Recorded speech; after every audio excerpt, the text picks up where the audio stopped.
सह वीर्यं करवावहै तेजस्विनावधीतमस्तु मा विद्विषावहै। ओम शांति शांति शांति।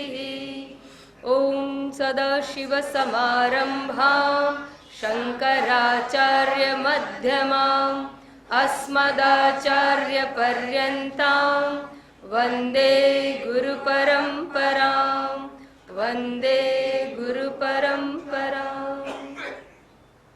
उपदेश साરની અંદર રમણ મહર્ષિજી આપણને સાધનાના 6 સોપાનો વિશે સમજાવે છે. એનો આરંભ એમણે પૂજાથી કર્યો. નિષ્કામ કર્મ અને નિષ્કામ કર્મની અંદર સરળતાથી કરી શકાય એવું પ્રથમ પગથિયું એટલે પૂજા. પૂજાની બાદ એમણે આગળ વાત કરી કે સર્વત્ર પરમેશ્વર રહેલા છે. એ રીતે પૂજન કરતા કરતા ધીરે ધીરે અંતર્મુક્તાને વધારતા જઈને પૂજન બાદ ધ્યાન યોગ એમની વાત કરવામાં આવી. એટલે પરમેશ્વરનું ધ્યાન કેવી રીતે કરવું એ વિષય ઉપર સમજાવવામાં આવ્યું. 2 પ્રકારના ધ્યાન કયા? સરળ ચિંતન અને વિરલ ચિંતન. એ વિચારણા થઈ ગયા બાદ ત્રીજા પગથિયા તરીકે ભક્તિ કહેવામાં આવી. પણ ભક્તિને બદલે અહીંયા એમણે સમાધિ શબ્દનો પ્રયોગ કરેલો છે. ભાવ શૂન્ય સદભાવ સુસ્થિતિ એમ કરીને સમાધિની વાત ભક્તિ રૂપે વર્ણવવામાં આવી છે. ત્યારબાદ આ ભક્તિ શબ્દ સમાધિ માટે વાપરવામાં આવ્યો. મહર્ષિજીએ વાપર્યો શબ્દ ભક્તિ, પણ એ સમાધિ માટે વાપરવામાં આવ્યો. અને ત્યારબાદ યોગ વિશે વાત કહેવામાં આવી. એમાં અષ્ટાંગ યોગનો આધાર લીધો છે, પરંતુ એમાંથી યોગનું ચોથું પાસું છે. એ ચોથું પાસું એટલે પ્રાણાયામ, એના ઉપર વિચારણા કરવામાં આવેલી હતી. યોગનું પ્રથમ પગથિયું એટલે યમ નિયમ, બીજું, ત્રીજું આસન, ચોથું પ્રાણાયામ. તો પ્રાણાયામ જે છે એ કેવી રીતે સાધકને મદદરૂપ છે એ સમજાવતા ત્યાં કહેવામાં આવ્યું કે મનરૂપી પંખીને અંકુશમાં લેવા માટે પ્રાણાયામ એ પિંજરાનું કામ કરે છે. જેમ પિંજરામાં બંધાયેલું પંખી એની મર્યાદિત ગતિ હોય, મર્યાદિત હલનચલન હોય છે, એ જ પ્રમાણે મનરૂપી પંખી છે. બહુ ચંચળ છે મન, અને એ ગમે તે દિશામાં ઉડતું રહે છે. એને કંટ્રોલ કરવા માટે પ્રાણાયામ એ પિંજરા જેવું કાર્ય કરે છે. પણ આ પ્રાણાયામ દ્વારા આપણે મનને કંટ્રોલ કરવા જઈએ તો એ થોડા સમય માટે અંકુશમાં આવે છે, પણ થોડા સમય પછી એટલે પ્રાણાયામ બંધ થાય. આ પિંજરું કેવું છે, આપણે જ્યાં સુધી રાખીએ ઊભું ત્યાં સુધી રહે, પછી કંઈ આ ધાતુનું પિંજરું નથી. અને મન એ કંઈ વાસ્તવિક પંખી પણ નથી, સ્થૂળ સૂક્ષ્મ છે. અને માટે પ્રાણાયામ જ્યાં સુધી આપણે કરતા હોઈએ ત્યાં સુધી કંટ્રોલમાં રહે. જેવી આપણી પ્રાણાયામ ઉપરથી નજર હટી એવી આ પંખી, મનરૂપી પંખી બહાર ઉડવા માંડે છે. એટલે કે પ્રાણાયામ દ્વારા મન ઉપર અંકુશ ચોક્કસ રાખી શકાય, પણ એ ટેમ્પરરી છે, ફોર ધ ટાઈમ બિંગ છે.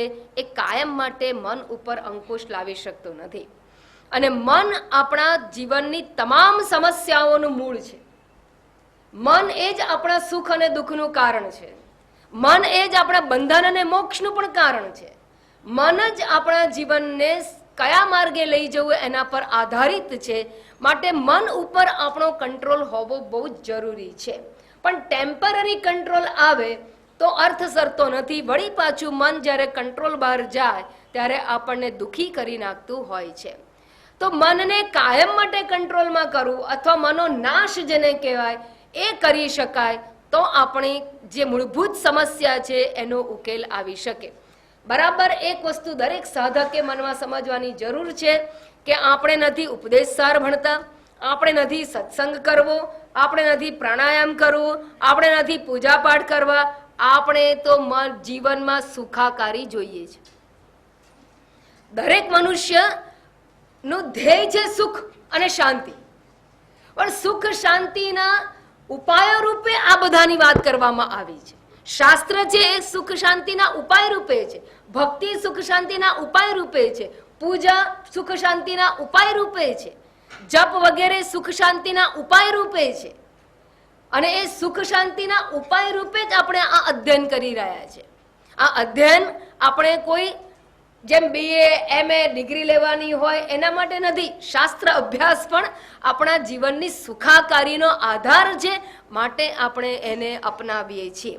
તો આ મન જો ઉછાંચળું બની જાય, આઉટ ઓફ કંટ્રોલ હોય, તો એ આપણને એની દિશામાં ઘસડી જાય છે અને દુઃખી કરી નાખે છે. તો એ મનનો જો નાશ કરી દેવામાં આવે, કાયમી કંટ્રોલ કરી દેવામાં આવે, તો આપણે દુઃખમાંથી, ઉત્પાતમાંથી, ઉચાટમાંથી, ઉદ્વેગમાંથી, અજંપામાંથી મુક્ત થઈ શકીએ, જે આપણે શોધી રહ્યા છીએ. તો એના માટે શું કરવું જોઈએ? તો ગઈ વખતે આપણે અંતિમ એ શ્લોક પર વિચારણા કરી હતી અને 14મા શ્લોકની અંદર મહર્ષિજીએ આપણને સરળ રસ્તો, સરળ ભાષાની અંદર વાત કરી. શાસ્ત્રમાં ખૂબ ખૂબ ગૂઢ વાતો છે, ખૂબ લાંબી લાંબી વાતો છે, પણ એમને કન્ડેન્સ ફોર્મમાં કરીને એક સરળ રીતે આપણને આખી સાધનાની પ્રક્રિયા અહીંયા સમજાવવામાં આવેલી છે.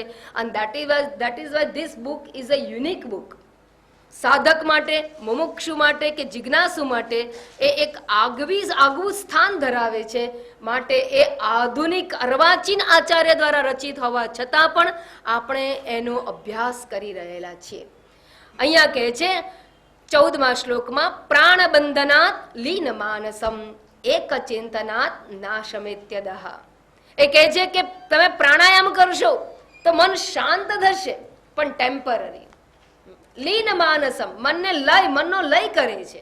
પણ કેવો લય છે? જેમ છોકરું ઊંઘી જાય ત્યારે આપણને શાંતિ. બપોરે બધી માઓ શું કહેતી હોય, અથવા તો રાત્રે મોડા સુધી ઊંઘવા ના દીધું હોય, સવાર છોકરો ઊંઘતો હોય, ભાઈ 8 વાગ્યા સુધી સૂવે છે ત્યાં સુધી કામ કરી લો, પછી ઉઠી જશે ને એટલે પછી મારાથી કંઈ કામ નહીં થાય.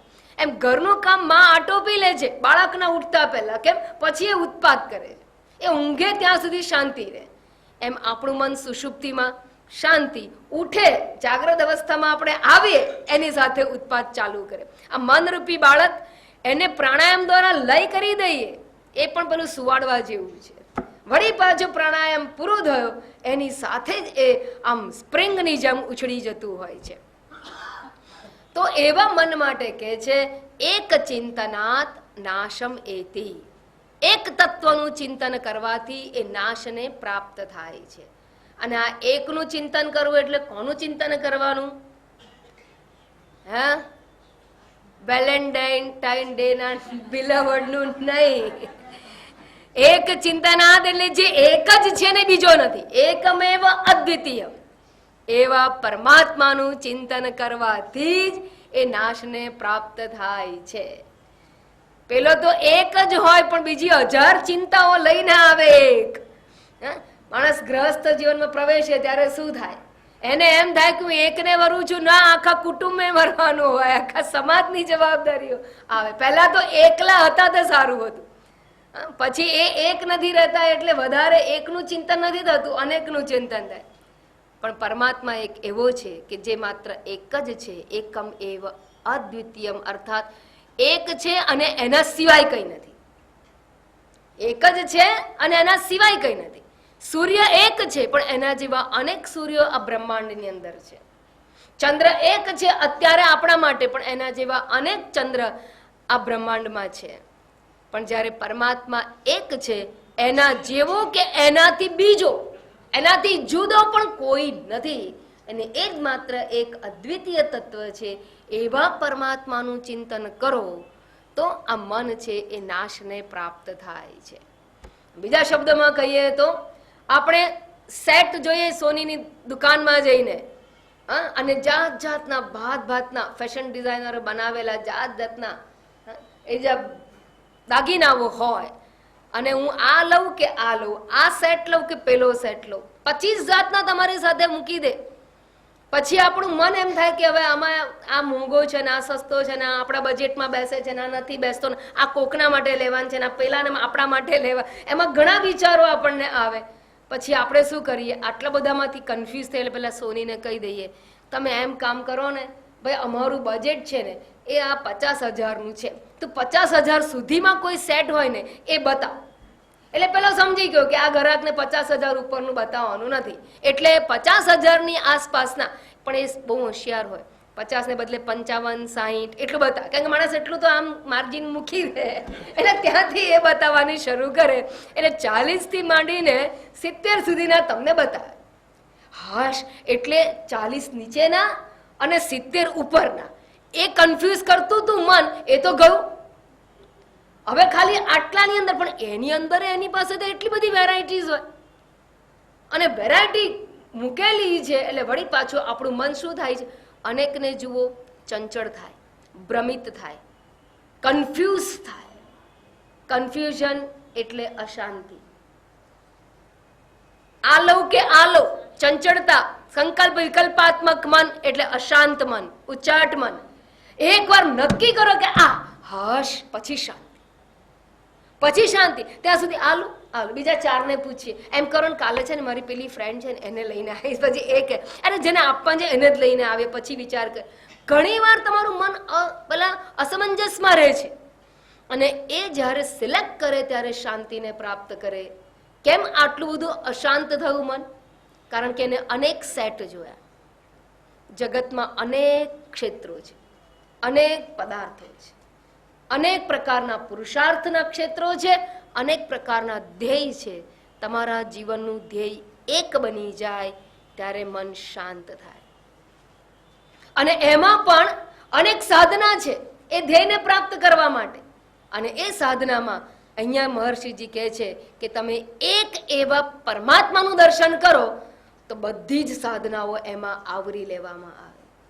તમે સેટ અનેક જુઓ ત્યાં સુધી આ તે જોવાનું મન થાય છે, પણ જેવું સોનું બુદ્ધિ કરો પછી 1000 સેટ પડ્યા હોય, આ સોનું છે એ સમજ આવતાની સાથે આ સેટ હોય કે આ સેટ હોય, આય 10 તોલાનો છે ને આય 10 તોલાનો, મારી પાસે મૂલ્ય કેટલું છે, બંનેનું સરખું છે, કન્ફ્યુઝન ગયું.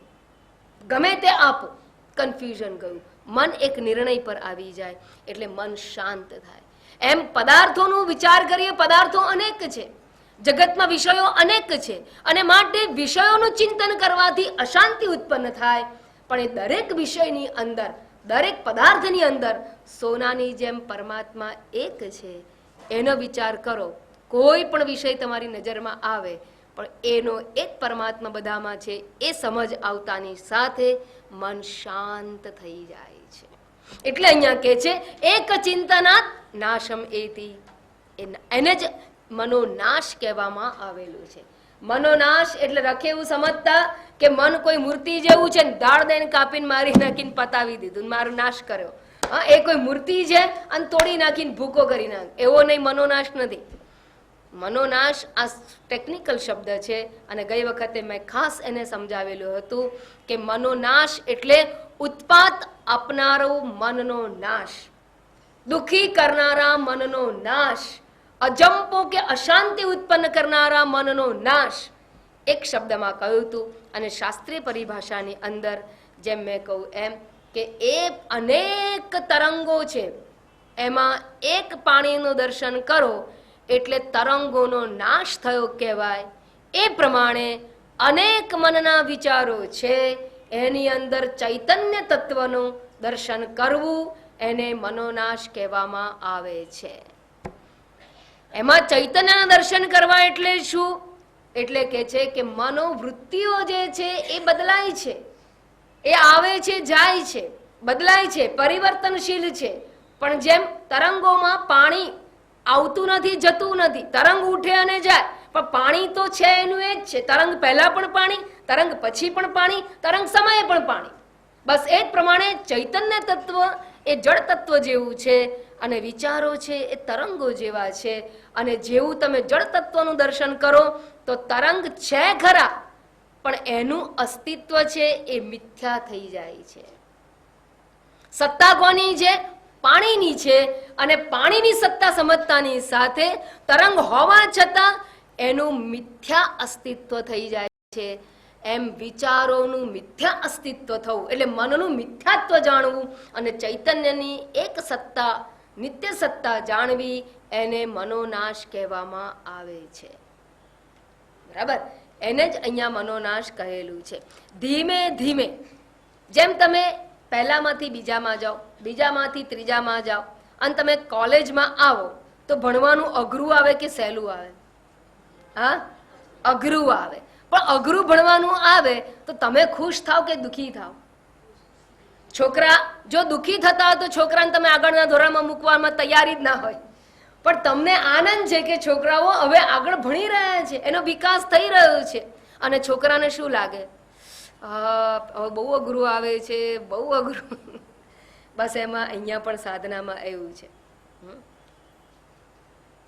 તમને લોકોને જેમ એમ થાય કે આ અઘરું આવે છે, પણ અમને એમ થાય કે જેમ માને એમ થાય ને કે બસ છોકરો આગળ ભણી રહ્યો છે, બેટા મહેનત કરી લે, વાંધો નહીં, તું મહેનત કરી લે. એમ અમે પણ તમને એટલું જ કહેવાનું, થોડુંક ધ્યાન આપી લો, થોડુંક ધ્યાન આપી લો. આ બહુ મહત્વના મુદ્દાઓ છે. ખાસ કરીને આધ્યાત્મિક ક્ષેત્રની અંદર આપણે એટલા બધા ઉદાસ અને એવી રીતે જીવી રહ્યા છીએ કે આપણો વિકાસ શું છે ને એ જ આપણે સમજી શકતા નથી.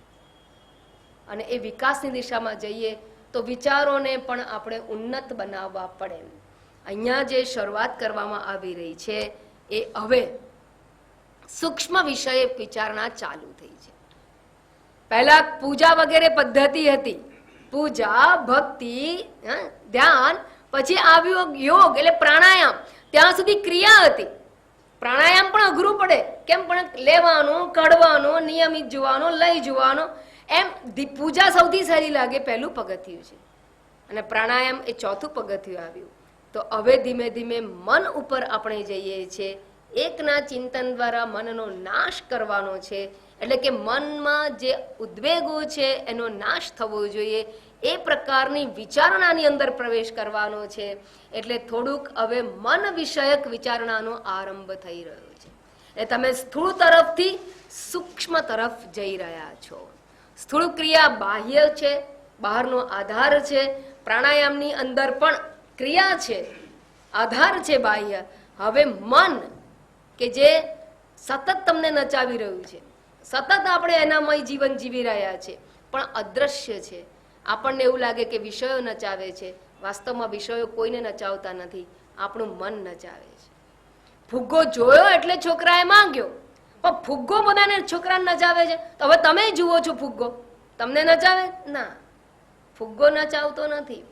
અપરિપક્વ મનને ફુગ્ગાએ નચાવે, બાળકને નચાવે. એટલે વિષયમાં કઈ આમ તાકાત નથી તમને નચાવવાની, પણ અપરિપક્વ મન છે એને નચાવે છે. એમ આપણું મન અપરિપક્વ હોય ત્યાં સુધી જગતના વિષયો આપણને નચાવે. એને પરિપક્વ બનાવવા માટે એ મનનો અભ્યાસ કરવો આવશ્યક છે. તો એક ચિંતનાત નાશમેત્યદઃ, મનના મિથ્યાત્વને એકના વિચારથી, એકના ચિંતન દ્વારા મનનો નાશ કરવો, અને એવું કરવાથી જ સુખ કે શાંતિ પ્રાપ્ત થાય છે. એવી વાત 14મા શ્લોકમાં કરવામાં આવી. એના વિશે થોડીક બીજી પણ વાત કરી દઉં કે આપણે કુંભારની દુકાનમાં જઈએ. સૂક્ષ્મ છે એટલે દ્રષ્ટાંતો હું વધારે આપીશ. કુંભારની દુકાનમાં જઈએ. કુંભારની દુકાનની અંદર શું હોય? ગળો, નળિયા, કોળિયા, ઈંટ પણ હોય, કલાડી રોટલા બનાવવા માટે. આ બધી વસ્તુ છે. મોંઘી વસ્તુ કઈ? ગળો મોંઘો કે નળિયા મોંઘા, કે ઈંટ મોંઘી, કે કલાડી મોંઘી, કે કોળિયું મોંઘું? સારું, મોંઘા જવાબ દો. સસ્તું કયું આ બધામાં? હા, કોળિયું. કારણ કે તમને જવાબ આવડે એટલે મેં પછી પ્રશ્ન ઊંધો કરી કોળિયું સસ્તું છે. બરાબર. કોળિયું કેમ સસ્તું છે? ઓછી માટી એટલે? નહીં, માટી તો નાનું માટલું હોય, એટલી જ માટીનું માટલું બનાવવામાં આવે, પણ મહેનત ઓછી છે. મહેનત ઓછી. માટલા તમને વજન પર નથી મળતા, એના શેપ પર મળે છે, એના આકાર પર મળે છે. જો કૂંજો હોય એટલી જ માટીનો, પણ નાનો મોટો એ કૂંજો છે ને, એ નાનો મોટો કે કેવી રીતે બનેલો છે એના ઉપર આધાર. એની ડિઝાઇન વાળો હોય, કાંગરી કરેલી હોય તો વધારે પૈસા લે, એટલે માટી વધારે છે ને, સોનામાં ખરું વજન પ્રમાણે આવે, પણ માટીમાં તો એની ડિઝાઇન પ્રમાણે પૈસા થાય. આર્ટિસ્ટિક ઘડો બનેલો હોય વધારે પૈસા, માટીની મૂર્તિ બનાવેલી હોય, હા ભગવાનની ધારો કે શ્રીનાથજીની મૂર્તિ બનેલી હોય અને એની અંદર સરસ એના દાગીના ને બધી કોતરણી સરસ થયેલી હોય તો એના પૈસા વધી જાય, ભલે ને નાની હોય એના પૈસા વધી જાય. તો એ કોડિયું છે એ સસ્તું છે. હવે આ કોડિયું છે એની કિંમત 5 રૂપિયા છે અને કોડિયામાં જેટલી માટી છે એટલી જ આને કુલડી બનાવી છે, એના રૂપિયા 10 છે. તો હવે તમે ઘરે લઈને આવો છો તો તમે પૈસા કોને આપો છો? કોને આપો છો? આકારના આપો છો. આ આકાર એ શું છે?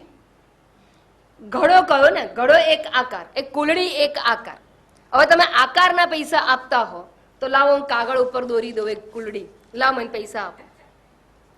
આકાર તો દોરું જ છું ને, હું પાના ઉપર અહીંયા દોરી લઉં કુલડી, મને પૈસા આપો 10 રૂપિયા. તમે કોના પૈસા આપ્યા? નહીં નહીં, માટીની કુલડીના પૈસા, આકારના પૈસા નથી આપ્યા. બરાબર? હા, તો તમે કુલડી એટલે શું મારે એ પૂછવું છે, મારે આટલું જ પૂછવું છે. પૈસા કરતા બધું મારો મહત્વનો મુદ્દો આટલો છે. કુલડી એટલે શું? માટી કે આકાર? માટી. બરાબર? તો તમે લઈને શું આવો? માટી.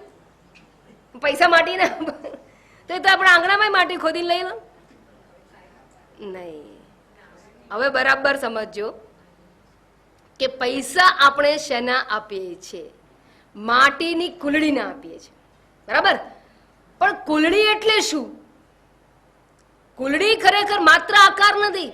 જો માત્ર આકાર હોય તો કાગળ પર દોરીને આપી દઉં, અને કાગળ પર જ્યારે હું તમને દોરીને આપું તો હું તમને શું આપું છું?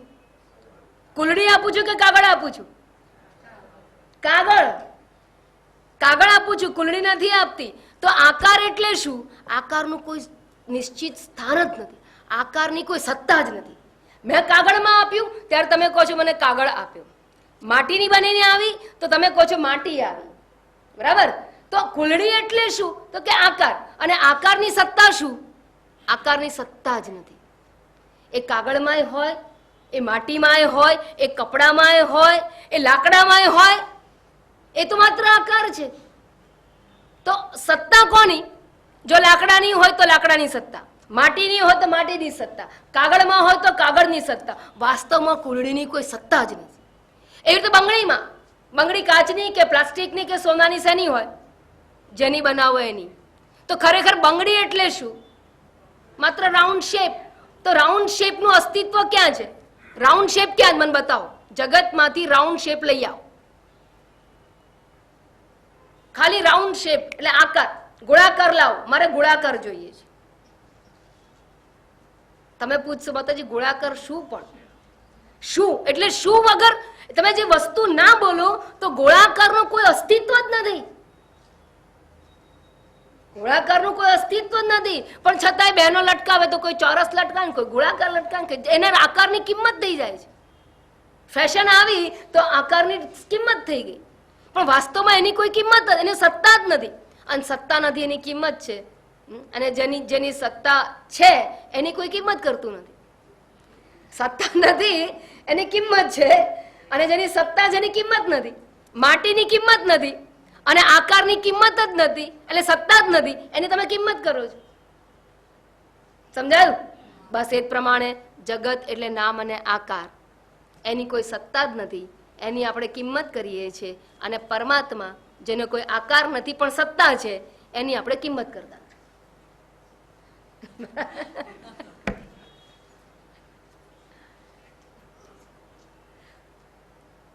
હવે જે વસ્તુ એટલે નળા આ ગોળાકાર કયો કે કુલડી આકાર કયો, આ શું છે? તો બસ જેની ખરેખર સત્તા નથી પણ એનાથી વ્યવહાર થાય.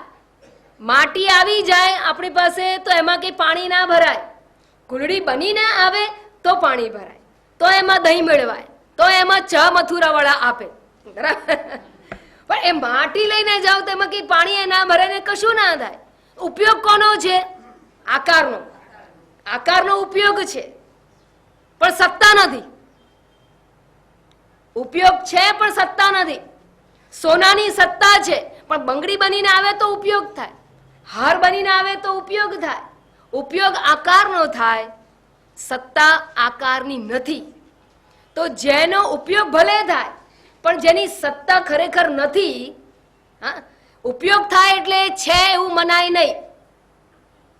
કુલડીમાં ઉપયોગ થયો પણ કુલડીના આકારની સત્તા નથી. એમ જેની સત્તા નથી એને, અને છતાં એનો ઉપયોગ થાય, એને મિથ્યા કહેવામાં આવે છે. એમ મન વાસ્તવમાં સત્તા નથી, પણ એનો ઉપયોગ થાય. મન દ્વારા વ્યવહાર કરીએ છીએ આપણે, મનની ભાવનાઓ છે, આપણે વહેંચીએ છીએ. પ્રેમ, દયા, કોઈ પણ સારા બે શબ્દો આશ્વાસનના, એ મનના ભાવો છે.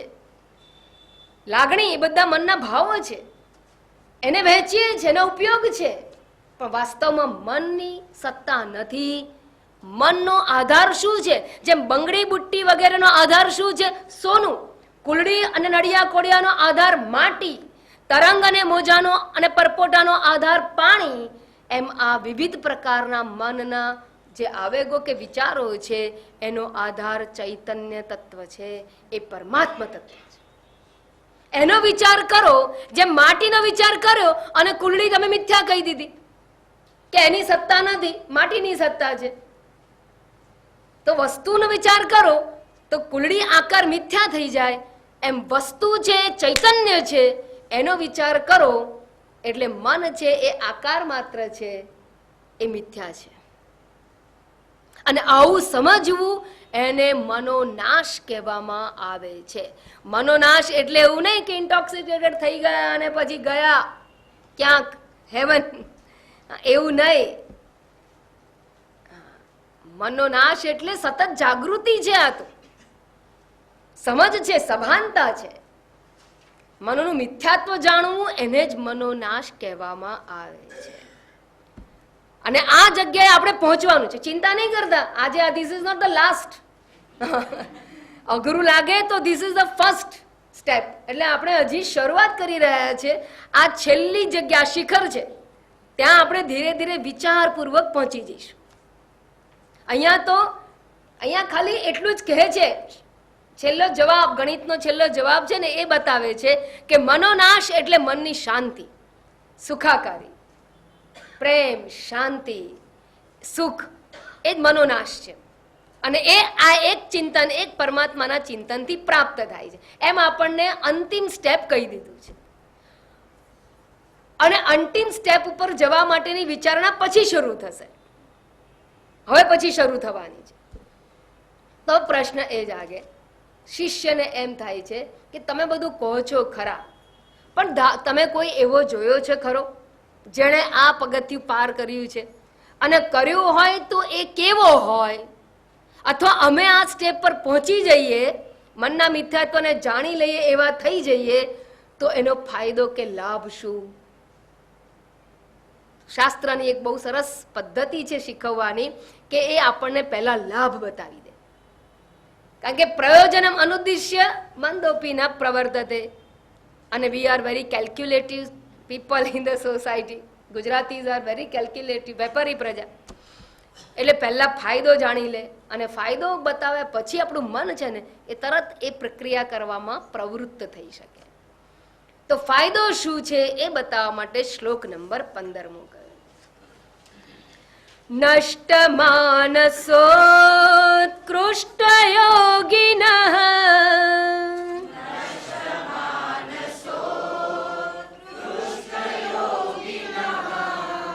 કૃત્યમસ્તિ કિમ સ્વસ્થિતિમ યતઃ.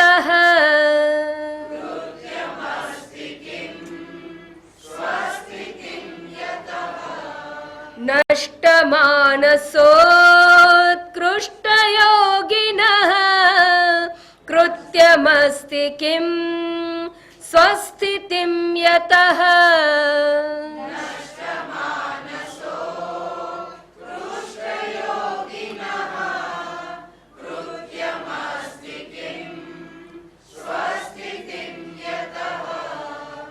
નષ્ટ માનસઃ ઉત્કૃષ્ટ યોગિનઃ. હવે ધારો કે મનનું મિથ્યાત્વ જાણી લીધું, તો પછી શું? મન નાશ એટલે મનની શાંતિ પ્રાપ્ત થઈ ગઈ તો શું? નષ્ટ માનસઃ ઉત્કૃષ્ટ યોગિનઃ. આવો ઉત્કૃષ્ટતાને પ્રાપ્ત થયેલો, જીવનની પરિપૂર્ણતાને પ્રાપ્ત થયેલો, ચરિતાર્થતાને પ્રાપ્ત થયેલો મનુષ્ય કહેવાય. અને એવો ઉત્કૃષ્ટ યોગી છે. એનું શું? નષ્ટ માનસઃ ઉત્કૃષ્ટ યોગિનઃ કૃત્યમ અસ્તિ કિમ. પછી એને શું કરવાનું બાકી હોય? કોઈ પણ કૃત્યમ અસ્તિ કિમ, એને શું કર્તવ્ય છે ખરું? પણ એ ઉત્કૃષ્ટ યોગી કેવો છે? સ્વસ્થિતિમ યતઃ, જે પોતે પોતાની સ્વસ્થતાને પ્રાપ્ત થઈ ચૂક્યો છે. સ્વસ્થિતિ એટલે સ્વરૂપ નિષ્ઠા, પોતાની આત્મનિષ્ઠાને પ્રાપ્ત કરી ગયો છે. હવે અહીંયા સમજીએ. નષ્ટ માનસ એટલે કેવો મન? ગઈ વખતે એક દ્રષ્ટાંત મેં આપેલું, તમને યાદ હોય તો, ક્રિકેટ મેચનું દ્રષ્ટાંત. અને ક્રિકેટ મેચ રમાઈ રહી છે, એમાં 5 મેચ રમવાની છે અને 3 મેચ આપણે જીતી ગયા છે. હવે બાકીની 2 મેચ છે, રમવી પડે કે ના રમવી પડે? રમવી પડે. મેચ જીતી ગયા છે, બધું ફાઇનલ થઈ જાય છે, શિલ્ડ આપણો જ છે, છતાં પણ એ લોકો રમશે. શેના માટે રમશે? હવે મને પણ પ્રયોજન શું? પ્રયોજન કંઈ હોવું જોઈએ ને. પ્રયોજન તો પૂરું થઈ ગયું, તોય રમશે તો કેવી રીતે રમશે? અરે ધરાયેલું મન રમશે, ઉત્સાહિત થયેલું મન રમશે, વધારે સ્કોર કરવા માટે રમશે, પર્સનલ રેકોર્ડ એસ્ટાબ્લિશ કરવા માટે રમશે. હારજીત માટે નહીં રમે. હારજીતની જરૂર નથી એને, એ તો જીતી ગયા, પણ પોતાનો સ્કોર કરવા માટે રમી શકે છે. બસ એમ જે મનુષ્ય જીવનની અંદર આ ઉત્કૃષ્ટ દશાને પ્રાપ્ત કરી ગયા છે, સ્વસ્થિતિને પ્રાપ્ત કરી ગયા છે, એ કેવો મનુષ્ય છે? ઉત્કૃષ્ટ યોગી એટલે કેવો? તો કે મનના નાશને પ્રાપ્ત કરેલો. અર્થાત કેવો છે? તો ગીતાજીની અંદર એ વ્યક્તિને બતાવતા કહેવાયું એ કેવો છે? યદૃચ્છા લાભ સંતુષ્ટ. એને જીવનમાં જે પ્રાપ્ત થાય ને, સંતોષ, નો ડિમાન્ડ, જે મળે એમાં સંતોષ, જે જ્યારે જેવું જેટલું મળે, ફરિયાદ વગરનું જીવન હોય, વિધાઉટ કમ્પ્લેન. વાસ્તવમાં સાચા ભક્તની કે સાચા જ્ઞાનીનું લક્ષણ જોઈએ ને, તો એ એક જ છે, there is no complaint. Complaining mind એ સંસારી મન છે. આવું કેમ? મને જ કેમ? મારે આવું શા માટે? આવા જે પ્રશ્નો છે ને, એ સંસારી મન છે.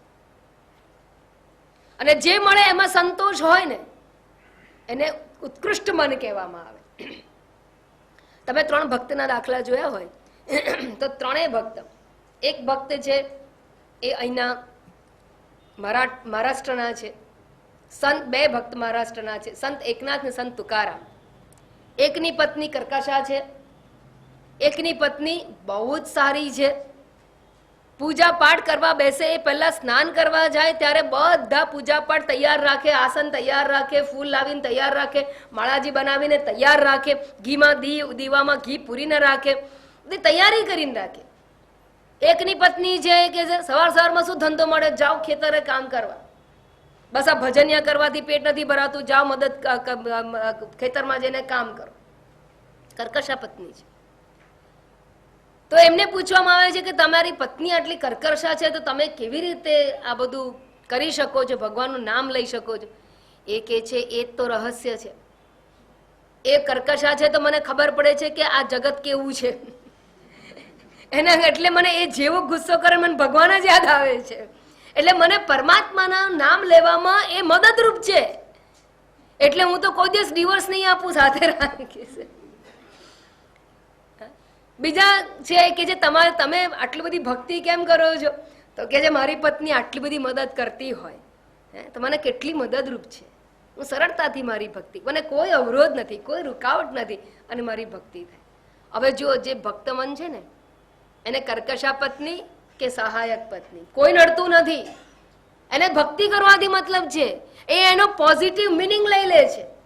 અને ત્રીજા ભક્ત એટલે આપણા ગુજરાતી નરસૈયા. નરસિંહ મહેતાએ શું કહ્યું? ભલું થયું ભાંગી, નથી કર્કશા નથી સહાયક, બિચારા ઉકલી ગયા.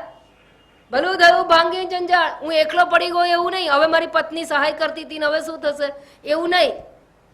તો પણ એમાં મન રાખવું પડતું હતું ને એની સેવા માટે, એની સાથે વાત કરવામાં. ભલું થયું ભાંગી જંજાળ, સુખે બધું. આને કહેવાય વિધાઉટ કમ્પ્લેનિંગ લાઈફ. કોઈ પણ પ્રકારની ફરિયાદ વગરનું મન. અને આપણે તો નાચે ના આયા આંગણ ટેઢા. માતાજી મારે આજે આ કામ હતું ને એટલે ના ક્લાસમાં, માતાજી મારે પેલું આમ હતું ને એટલે મારે પેલું કામ કરવું પડે, મારે આમ હતું ને એટલે મારી તબિયત જરા આમ હતી ને એટલે મને ટ્રાફિક મળી ગયો એટલે. આને કહેવાય નાચે ને ના આયા આંગણ ટેઢા.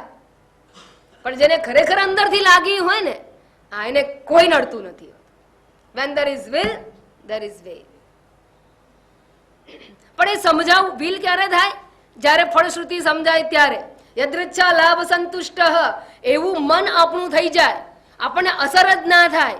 કોઈ આપણને ગમે તેવું આપે, ગમે તે પ્રકારનું આપે, એટલે શબ્દોથી આપણને ગમે તેવા શબ્દોથી નવાજે, આપણા માટે ગમે તેવી નિંદા કરે, કુતલી કરે, હા, એ આપણને આપી જ કહેવાય સમાજે, તોય પડી ના હોય. અને વખાણ કરે તોય પડી નથી, તોય વાંધો નથી. વસ્તુ વધારે આપી, ઓછી આપી, કોઈ ચિંતા નહીં. બોલાવે આપણને, ના બોલાવે પ્રસંગની અંદર, કોઈ ચિંતા નહીં. આપણા માટે સારું બોલ્યા, ખરાબ બોલ્યા, કોઈ ચિંતા નહીં. આપણને મદદ કરી, ના કરી, કોઈ ચિંતા. એને અદૃચ્છ લાભ સંતુષ્ટ કહેવાય. એવું નહીં કે મને જે મળ્યું છે ધન એમાં હું સંતુષ્ટ, માત્ર એટલું. એક જ નહીં, બધી જ બાજુથી આપણને ઘણું બધું જગતમાં જોઈતું હોય છે. એમાં બધા સ્તરે, શારીરિક, માનસિક, આર્થિક, સામાજિક, પ્રતિષ્ઠાના સ્તરે, બધા સ્તરે જે મળે એમાં સંતુષ્ટ હોય. નો કમ્પ્લેન. એને ઉત્કૃષ્ટ યોગી, એટલે એવું મન, એને સ્વસ્થ મન કહેવાય. એવું મન જેનું હોય એને ઉત્કૃષ્ટ યોગી કહેવાય. બીજો કેવો છે? તુલ્ય નિંદા સ્તુતિર મૌની. નિંદા કરો અને સ્તુતિ કરો તો પણ એ સરખા. એ કેવા છે એના માટે પણ બહુ સરસ દ્રષ્ટાંત છે. તમે અહીંયા આવો હવેલીએ અને અહીંયા બાજુમાં ગાય હોય, મોટા ભાગે દર્શન કરવા તમે જાઓ, બાબુલનાથ પાસે તો કાયમ માટે હોય જ છે. એ બહાર ત્યાં આગળ ગાય હોય અને ઘાસના પૂડાય પડ્યા હોય. તમે કહો કે મારે પૂડો ખવડાવો છે ગાયને, આજે ઘાસ ખવડાવવું છે, એટલે કે લાવો 10 રૂપિયા આપો, પછી પૂડો મૂકે. પણ તમે આમ જાઓ એટલે પૂડો લઈ લે, પછી પાછું બીજા આવે એટલે કે લે ભાઈ 10 રૂપિયા આપે, પૂડો આપી દઈએ. આમ કરી કરીને ગાયને પૂડા ખવડાવતા હોય. એનીવે, એ તો બીજી વાત છે. પણ એ ગાયને તમને એમ થયું કે ના આજે ભગવાનને માળા કાયમ ચડાવું છું ને, તો ભગવાનને પ્યારી એવી ગાય છે, લાવો એને માળા ચડાવું. અને તમે ગાયના ગળામાં માળા પહેરાવો, તિલક કરો ગાયને, તો ગાય તમારી આગળ બહુ સારું કર્યું, આનંદ આનંદ એવું લાગે તમને? ના. અને તમે બીજી વખત તમે જાઓ, કેવી રીતે જાઓ છો? પેલા સુકાયેલા ફૂલ છે, જૂના સડી ગયેલા ફૂલ, એટલે હાર પડ્યો છે, અને એ લટકાવો ગાયના ગળામાં જઈને, તો ગાય એમ કહેશે એવું કહે છે? ના, એ કરીને મોઢું નથી ચડાવતી.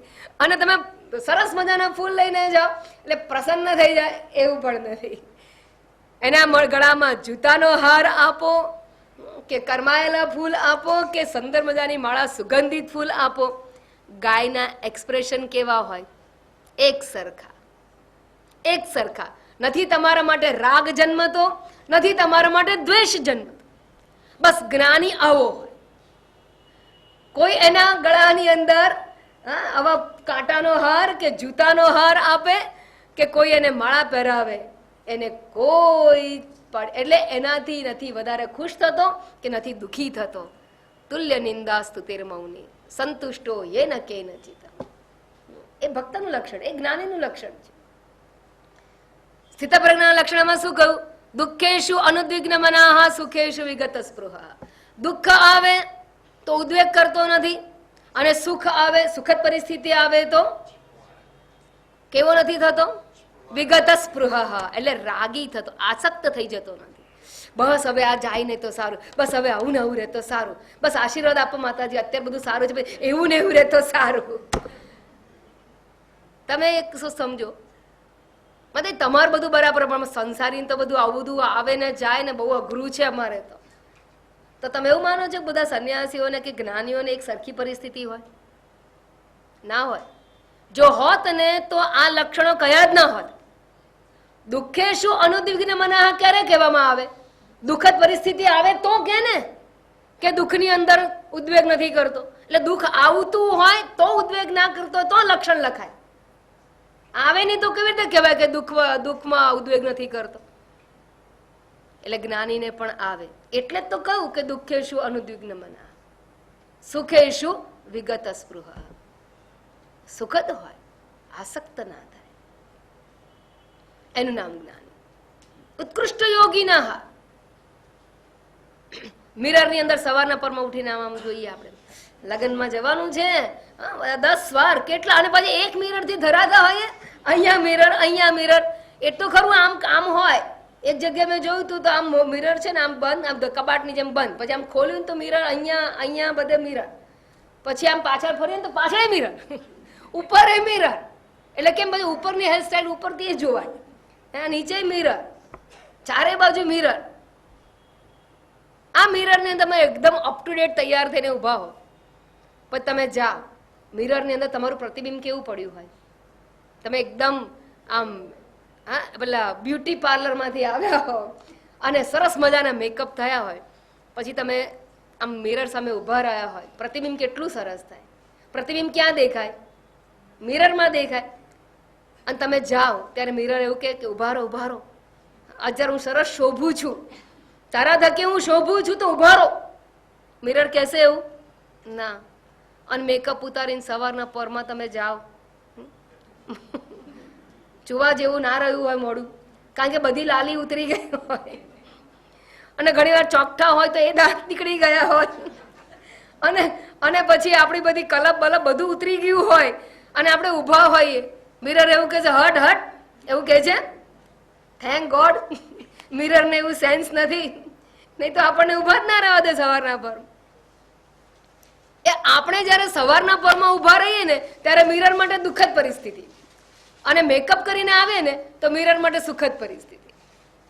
એના જેવું આ જગત છે કે દુઃખદ પરિસ્થિતિ હોય કે સુખદ પરિસ્થિતિ હોય, એમાં જેમ દર્પણ એક સમાન રહે છે, એમ અજ્ઞાનીનું મન છે એ એક સમાન રહેતું હોય છે. તો ઉત્કૃષ્ટ યોગી કોને કહેવામાં આવે? તો કે છે આવો જે હોય શાંત મન, એને સ્વસ્થ. આવું મન કેવી રીતે પ્રાપ્ત થાય? કંઈ પણ હોય એમાં આપણને કમ્પ્લેન જ ના આવે એવું મન થાય કેવી રીતે? જેલસી ના આવે, કમ્પ્લેન ના આવે, કમ્પેરિઝન ના આવે, કોમ્પિટિશનનું મન ના થાય. હું પણ આ આગળ ગયા, હું જોયું આગળ, એવું ના થાય. શાંત મન રહે એવું મન થાય કેવી રીતે? તો કે સ્વસ્થિતિમ યતઃ. કારણ કે યતઃ એટલે કારણ કે સ્વસ્થિતિમ, એ સ્વસ્થિતિને પ્રાપ્ત કરી ગયું છે. સ્વસ્થિતિ એટલે આત્માનું જે ઉદ્ભવ સ્થાન, એ કયું છે? હા, જેમ દાગીના શેમાંથી આવ્યા? સોનામાંથી. એમ આ મન ઉત્પન્ન ક્યાંથી થયું છે? વિચારો ક્યાંથી? ચૈતન્ય આત્મામાંથી. એ એનું સ્થાન છે. એ ચૈતન્ય આત્મામાં સ્થિત થયેલું મન છે. તરંગ આવે ક્યાંથી? જળાશયમાંથી. એ પાણીમાં તરંગ છે, એ પાણીની અવસ્થાને પ્રાપ્ત કરી ગયું હોય પછી એમાં ઇલેશન નથી હોતું. બસ એમ આ મન પોતાના આત્મ સ્વરૂપમાં સ્થિત થઈ જાય પછી એની અંદર આ પ્રકારની શાંતિના ભાવો રહેતા હોય છે. ઉત્કૃષ્ટ યોગી કહેવામાં આવે છે.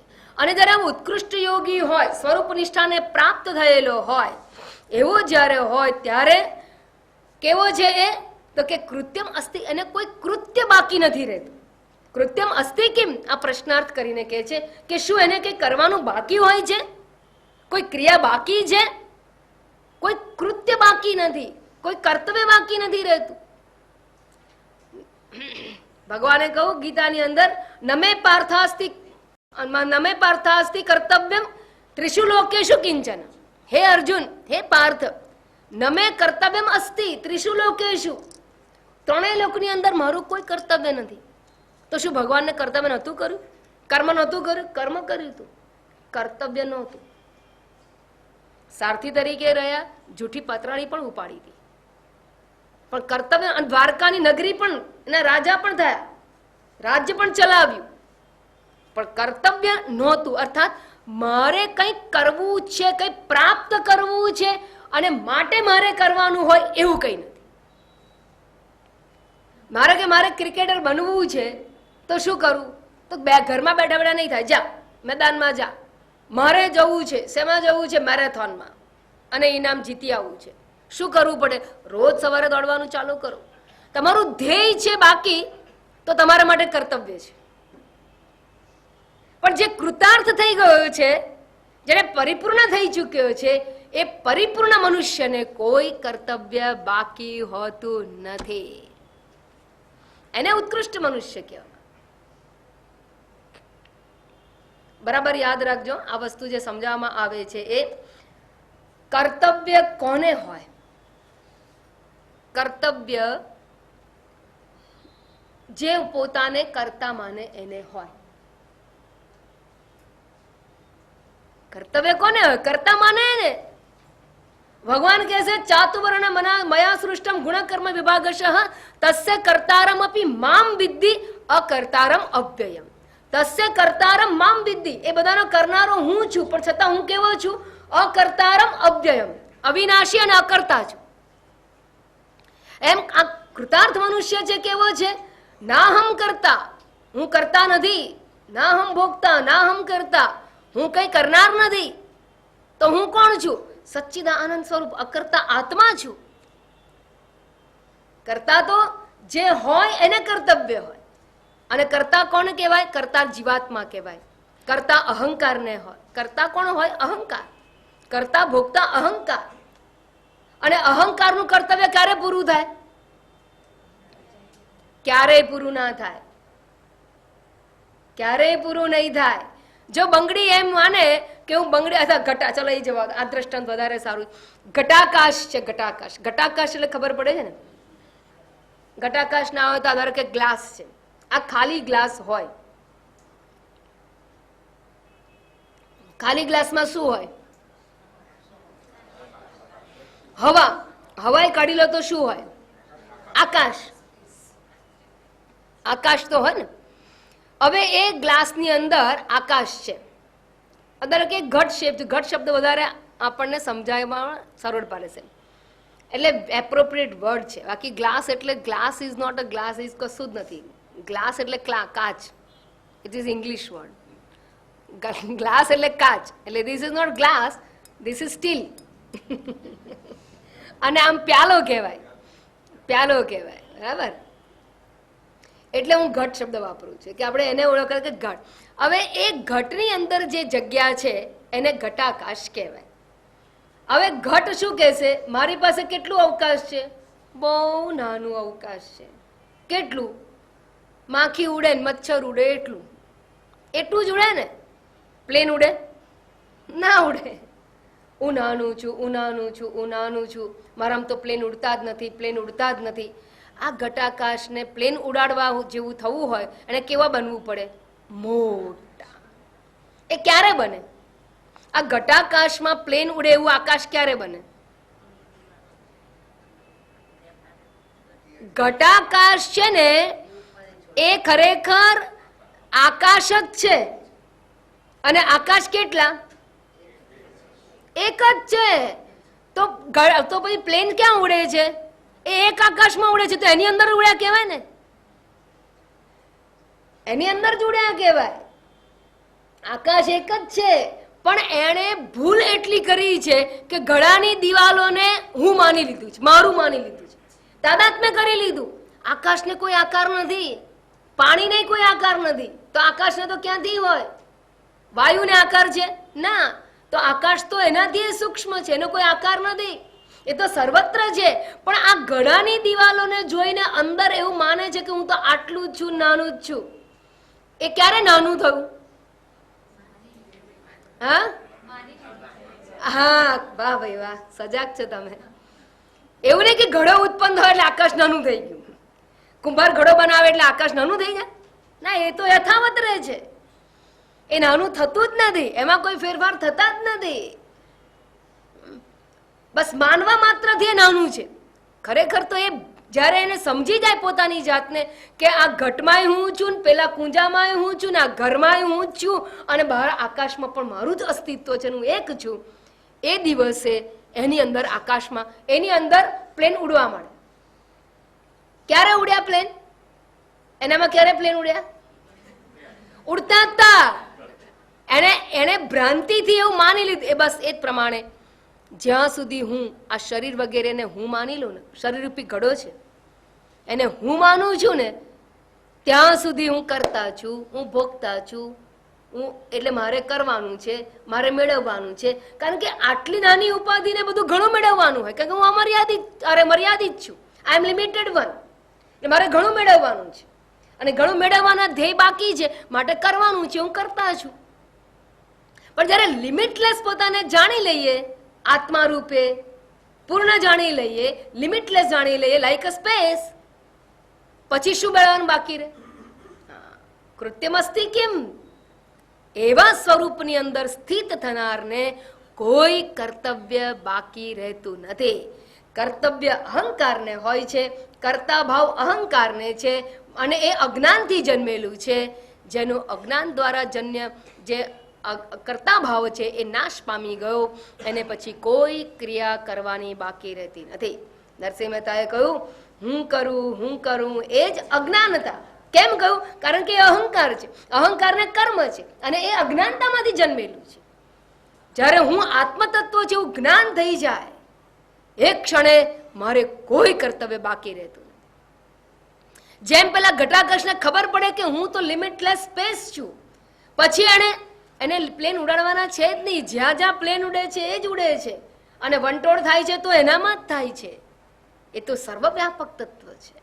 ઘટાકાશ પોતાને ઘટાકાશ માને ત્યાં સુધી છાપરા પર જવાનું બાકી હોય, પણ એ પોતાને આકાશ સમજી લે ત્યારે છાપરે નહીં, એની ઉપર એ બધે એ જ છે. સમગ્ર બ્રહ્માંડની અંદર જે કંઈ છે અવકાશની અંદર છે, અને સમગ્ર તત્વ એ છે પૂર્ણોહમ. એ સમજાય એની સાથે કંઈ જ કરવાનું બાકી રહેતું નથી. બધે જ પ્રમાણે જીવાત્મા પણ પોતાને આત્મરૂપે ઓળખી લે પછી એને કંઈ જ કરવાનું બાકી રહેતું નથી. તો આ એની ફળશ્રુતિ છે, અને એ ફળશ્રુતિની પ્રાપ્તિ મનનો નાશ થવાથી થાય છે. તો હવે પ્રશ્ન એ જાગે કે હવે મનનો નાશ કેવી રીતે? આટલી મોટી ફળશ્રુતિ છે, કૃતાર્થતા આવી જાય જીવનમાં. 4 પુરુષાર્થ કયા છે ને, જ્ઞાનીને હવે એકે બાકી નથી. મોક્ષ પણ મારે મોક્ષ ના લેવાનો હોય. જે બંધનમાં હોય એને મોક્ષ જોઈએ, મારે તો મોક્ષ નથી જોઈતો. કેમ? કૃતાર્થતા આવી જાય છે. ન નિરોધો ન ચોત્પત્તિ ન બધો ન ચ સાધક ન મુમુક્ષુર ન વૈ મુક્ત ઇત્યેષા પરમાર્થ. એ મુમુક્ષુ પણ નથી, કારણ કે બંધનમાં પણ નથી. એ સમજી ગયો છે. બંધનમાં તો ક્યાં સુધી? પેલું ઘટાકાશ જેવી દશા હતી ત્યાં સુધી પોતાને બંધન લાગતું હતું, નાનું લાગતું હતું. પોતાને આકાશ ઓળખી લે છે પછી બંધનમાં નથી હોતો. બસ એમ જ્યાં સુધી આપણે દેહાભિમાન કરીને બેઠા છીએ, હું એક આ શરીર છું માનીને બેઠા છીએ, ત્યાં સુધી આપણે પોતાને બંધનમાં માનીએ છીએ. જે ક્ષણે સમજાઈ ગયું કે દેહાદી હું નથી અને હું તો ચૈતન્ય આત્મા છું, નિત્ય તત્વ છું, અજર અમર અવિનાશી પરમાત્મા તત્વ છું, એ સમજાતાની સાથે આત્મ સાક્ષાત્કાર કહો કે ઈશ્વર દર્શન કહો, એ થતાની સાથે કોઈ પણ કર્મ બાકી રહેતું નથી. હું નિત્ય મુક્ત છું એ મારી સમજ થઈ જાય છે. એવી પરિસ્થિતિને પ્રાપ્ત થવા માટે હવે એક આત્મજ્ઞાન, ઈશ્વર દર્શન, સેલ્ફ રિયલાઇઝેશન કે લિબરેશન, ફ્રીડમ ફ્રોમ બોન્ડેજ, એ દશાને પ્રાપ્ત કરવા માટે શું કરવું જોઈએ? એ જે હવે પછીનું, એટલે યોગ પછી અહીંયા પ્રાણાયામ પછી અહીંયા કહેવામાં આવે છે જ્ઞાન. એ અંતિમ પગથિયું જે છે એની વિચાર 15મા શ્લોક સુધી અહીંયા મહર્ષિજીએ 5 સાધનો બતાવી દીધા, અને હવે 6થું સાધન છે જ્ઞાન, એટલે આત્મજ્ઞાનની પ્રાપ્તિ, કે જે પ્રાપ્ત કરવાથી કૃતાર્થતાની પ્રાપ્તિ થાય, જે પ્રાપ્ત કરવાથી જીવન સાર્થકતાની, પરિપૂર્ણતાની ભાવના પ્રાપ્ત થાય, અને જે પ્રાપ્ત કર્યા પછી કંઈ કરવાનું બાકી નથી રહેતું, પૂર્ણ સંતોષની પ્રાપ્તિ થાય. એ શું છે અને એને કેવી રીતે પ્રાપ્ત થાય એની વિચારણાનો હવે, એટલે મહત્વની વિચારણાનો આરંભ થઈ રહ્યો છે. જિજ્ઞાસુ માટે વેરી વેરી ઇમ્પોર્ટન્ટ ટોપિક. આને જ જ્ઞાન યોગ કહો, આને વિચાર માર્ગ કહો, અને સાધના કરવાની હોય તો આ જ કરવાની છે. આ બધું કર્યા પછીની ફળશ્રુતિ શું? તમે આ સાધનને અપનાવવા માટેના અધિકારી બનો. એ જ આ આગળના સાધનોનું પગથિયું અને એનું ફળશ્રુતિ છે. એટલે હવે તમે જ્ઞાન માર્ગના અધિકારી બનો એ માટે જ આગળના 5 પગથિયા કહેવામાં આવે છે. આગળના 5 પગથિયા કયા કયા? પૂજા, જપ, ધ્યાન, સમાધિ એટલે કે ભક્તિ અને પ્રાણાયામ. પ્રાણાયામ પતી ગયું. મનનો લઈ ગયો પ્રાણાયામમાં. અને હવે મનોનાશની વાત કરવા માટે જ્ઞાનની વાત કરે છે. જ્ઞાનથી જ મનોનાશ સંભવશે, એ વગર સંભવશે નહીં. મનમાંથી છટકબારી કોઈ કરી શકશે નહીં. એટલે કે કોન્શિયસ તો બાઇટ કર્યા જ કરે કોન્સ્ટન્ટલી. એ મનમાંથી છટકાતું નથી. અને એ મનમાંથી છટકવા માટે વિચાર માર્ગ ઇઝ ધ ઓનલી પાથ. બાકીના બધા માર્ગો એ પગથિયા સુધી આવવા માટેના સહાયક સાધનો. અને હવે એ કરવા માટે, એ પ્રક્રિયામાં આગળ વધવા માટે શ્લોક નંબર 16માં જ્ઞાનની પ્રક્રિયા, કેવી રીતે આત્મદર્શન થાય, એના પગથિયા કયા કયા પગથિયા છે, તો એ પગથિયા 16મા શ્લોકમાં બતાવવામાં આવેલા છે. એને માત્ર આપણે ગાઈશું, આવતી વખતે એના ઉપર વિચારણા કરીશું. દ્રશ્યવારિતમ ચિત્તમાત્મનઃ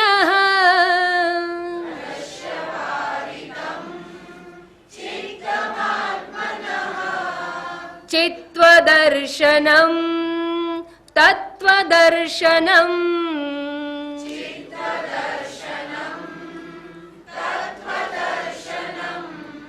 દ્રશ્યવારિતમ ચિત્તમાત્મનઃ ચિત્વદર્શનમ તત્વદર્શનમ.